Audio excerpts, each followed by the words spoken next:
I, 27M, have been dating my girlfriend Edith, 21F, for about a year now, and I need help figuring out if I'm overreacting to a situation that's been eating at me for months. Let me give you some background first so you understand where I'm coming from. Edith and I met at my friend Blake's birthday party last year. Blake, 28M, had invited a bunch of people from his workplace, including Edith, who had just started there as an intern. From the moment we met, there was an instant connection. She was outgoing, funny, and seemed genuinely interested in getting to know me. We spent the entire night talking about everything from our career goals to our shared love of obscure indie movies. After the party, we started dating, and everything felt perfect. Edith was different from anyone I'd dated before. She was spontaneous and brought so much energy into my life. My sister Arya, 32F, was initially concerned about the age gap, but after meeting Edith, even she agreed that we seemed great together. Edith got along well with my family, especially my young niece, and she seemed to fit perfectly into my life. The first 6 months were like a dream. We went on weekend trips together, had regular date nights, and spent almost all our free time with each other. Edith even started leaving some of her things at my place, and we had begun talking about moving in together in the future. I really thought I had found the person I wanted to spend my life with. Things started changing about 3 months ago. Edith came over one evening looking unusually serious. She told me she had been doing a lot of thinking and felt she needed to reach out to her ex, Mark, to make amends. She explained that their relationship had been toxic and abusive. He would manipulate her, control who she could talk to, and even got physically aggressive once when he was drunk. She said she had been in therapy, which she had never mentioned before, and felt that getting closure with Mark would help her heal. I tried to be supportive because I wanted to be understanding of her healing process. But when she showed me Mark's response to her message, things got weird. He had replied saying something like people don't usually stay friends with their exes, and Edith's response caught me completely off guard. She told him that wasn't true because she still regularly hangs out with several of her exes despite being in a relationship with me. This was news to me. In all our time together, Edith had never mentioned maintaining friendships with her exes.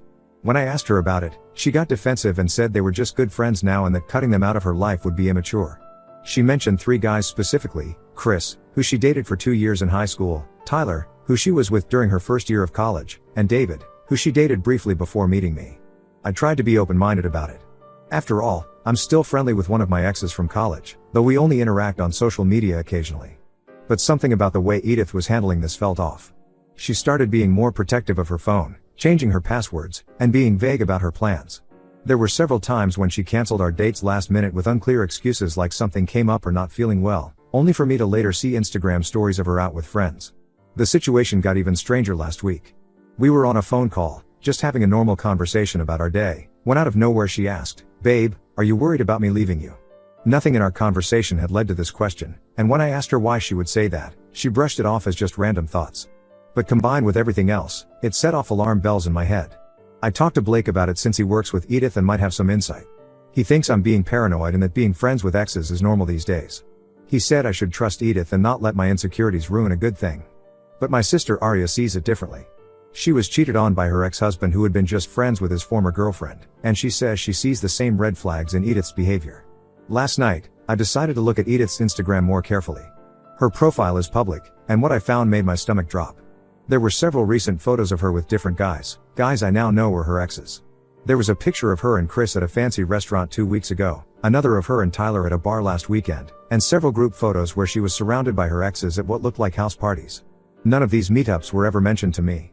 The most concerning photo was from 2 weeks ago, the same night she canceled our date because she wasn't feeling well. In it, she was sitting very close to Chris at a bar, his arm around her waist, both of them looking cozy and intimate. The caption reads, "Some people just get you, heart," with Chris tagged in it. When I confronted Edith about these photos, she got angry. She accused me of stalking her social media and said I was being possessive and controlling. She said she didn't need my permission to hang out with her friends and that I was acting just like Mark used to. That comparison hurt more than I can express. What really bothers me is how she seems to prioritize these relationships with her exes over being honest with me. She's willing to risk our relationship and breach my trust just to maintain these connections with guys she used to date. I don't understand why she needs to be so close to people she had romantic relationships with, especially when it's clearly causing problems between us. I'm seriously considering ending things with Edith. I feel like I can't trust her anymore, and her recent behavior has made me question everything about our relationship. The secrecy, the defensive attitude, that strange question about leaving me, it all points to something being very wrong. I know she's younger than me, and maybe she's not ready for a serious commitment. But I can't keep living with this constant suspicion and worry. I deserve someone who will be honest with me and put our relationship first. The thought of ending things hurts, especially given how perfect everything seemed at first, but I don't see how we can move forward from this. Am I overreacting by wanting to end things over this?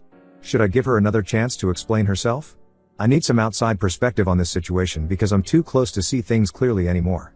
Update 1. It's been 2 weeks since my last post, and I want to thank everyone for their supportive comments and advice.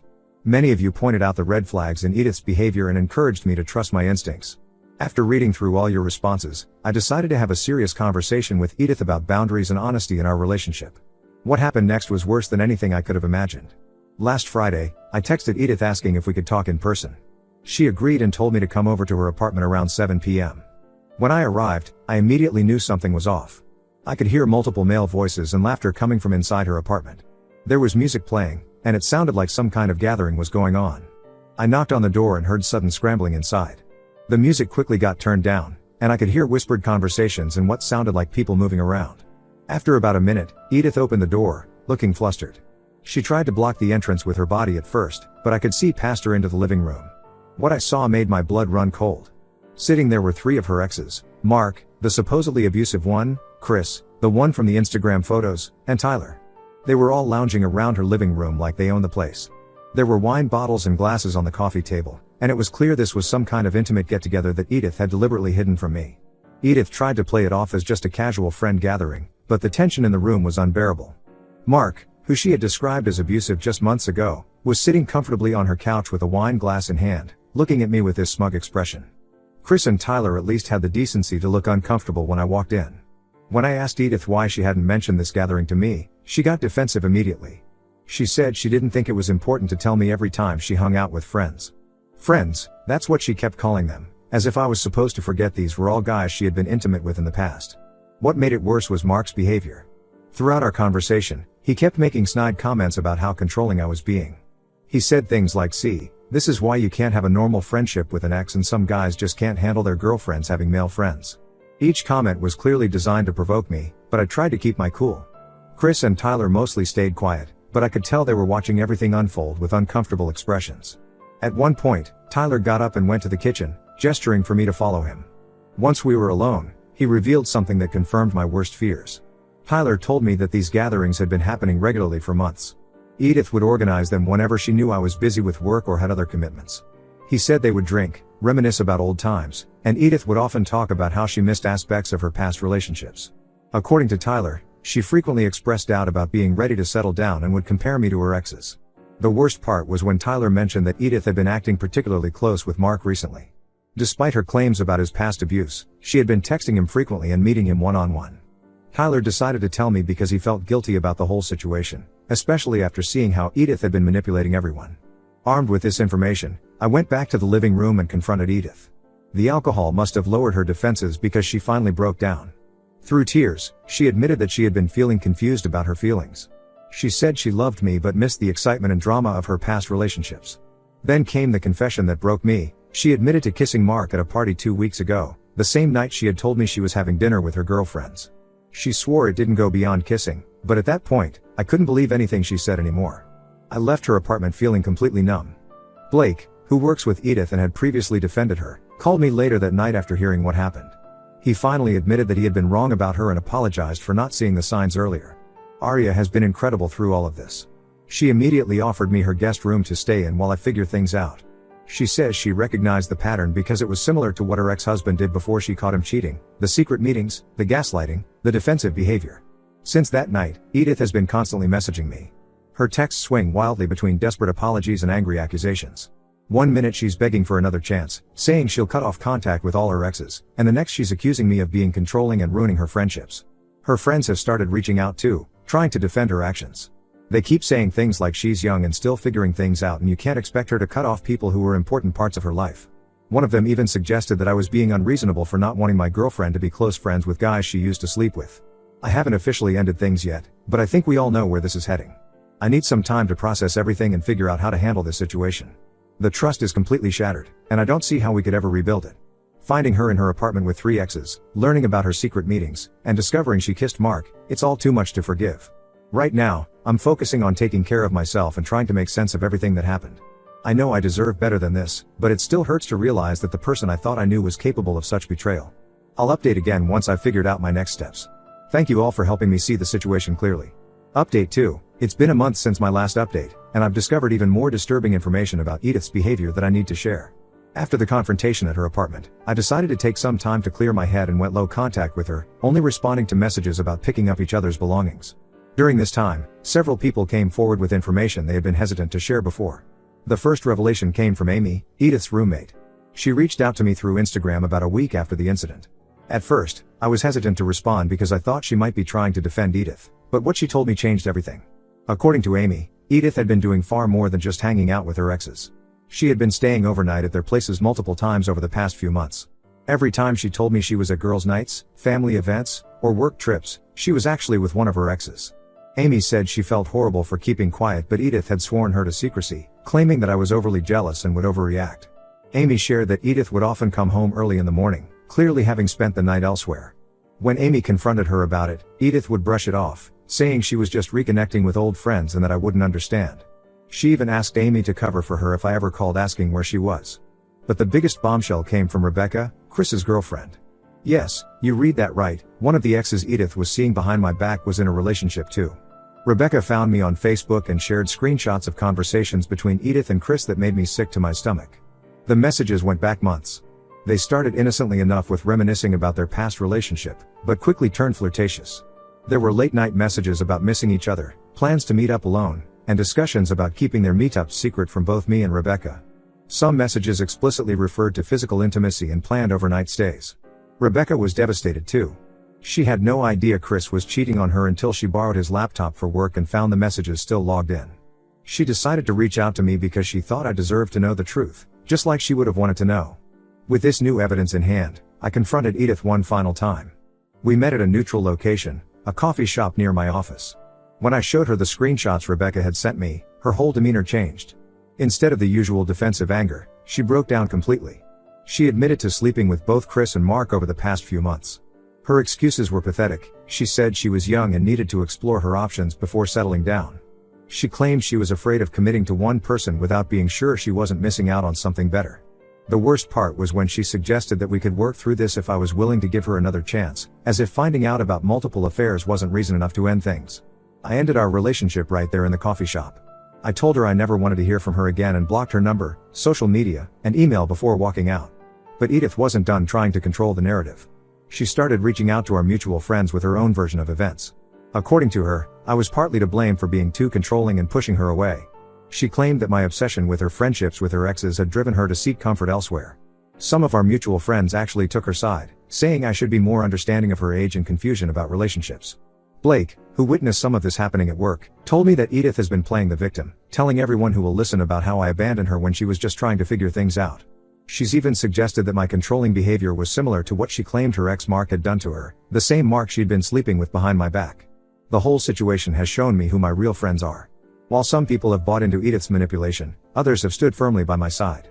Arya has been particularly supportive, reminding me that Edith's actions reflect her character, not mine. I'll post one final update soon to let you know how everything turns out, but for now, I'm focusing on healing and moving forward. The truth about who Edith really is has been painful to accept, but at least I know I'm making the right decision by walking away. Update 3, it's been 3 months since everything happened, and I'm finally ready to share my final update. After blocking Edith and exposing her affairs, I focused on healing and moving forward with my life. However, Edith wasn't done with her games, and things got worse before they got better.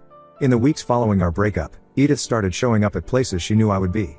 At first, I thought these encounters were coincidental, but they became too frequent to be random. She would appear at my regular coffee shop, the gym I go to, and even restaurants where I was having dinner with friends. Each time, she would try to force conversations, acting like she just happened to be there. The situation escalated when she showed up at my workplace one afternoon. She walked into our office building, claiming she needed to talk to me about important relationship stuff. When my colleagues told her I was in a meeting, she refused to leave and started causing a scene in the lobby. Security had to escort her out while she was yelling about how I was ruining her life by ignoring her. My boss was understanding about the situation, but it was incredibly embarrassing. Things got even worse when Edith started spreading rumors about me being emotionally abusive. She told people that I had isolated her from her friends, her exes, and controlled who she could talk to. Some people actually believed her, probably because she's always been good at playing the victim. She even reached out to Arya, trying to convince my own sister that I was the toxic one in the relationship. I finally had enough when Edith's lies started affecting my friendships and reputation. I gathered all the evidence I had, The screenshots from Chris's girlfriend Rebecca, the messages from her roommate Amy about her overnight stays, and text conversations showing her admissions of cheating, and shared them in a group chat with our mutual friends. I also included screenshots of her recent harassment and explained how she had been showing up uninvited at my workplace and other locations. The response was immediate. Most of our mutual friends who had been on the fence or supporting Edith finally saw the truth. Her lies about me being abusive fell apart when faced with actual evidence of her affairs and harassment. Many people reached out to apologize for believing her side of the story. Edith's reaction to being exposed was predictable. She deactivated all her social media accounts and started telling people I was ruining her reputation. Some of her closest friends still defend her, saying I didn't need to humiliate her by sharing private information. But I don't regret showing people the truth. I've since gone completely no contact with Edith and anyone who continues to support her behavior. I blocked her on every possible platform and even changed my gym and coffee shop to avoid any possibility of running into her. Arya has been amazing throughout this whole ordeal, helping me see that I deserve better than what Edith put me through. Blake, who initially doubted my concerns, has become one of my strongest supporters and regularly checks in on me. The whole experience has taught me a lot about trust and self-respect. While part of me is still angry about the betrayal, I'm mostly grateful that I discovered Edith's true nature before things got more serious. I've started focusing on myself, picked up some new hobbies, been spending more time with friends who stood by me, and even started casually dating again. To anyone dealing with similar situations, trust your gut. If something feels wrong, it probably is. Don't let anyone gaslight you into thinking you're being paranoid or controlling for having reasonable boundaries. You deserve someone who respects you and your relationship enough to be honest. This will be my final update. Thank you all for your support throughout this journey. It's been a tough few months, but I'm finally in a better place and looking forward to what the future holds.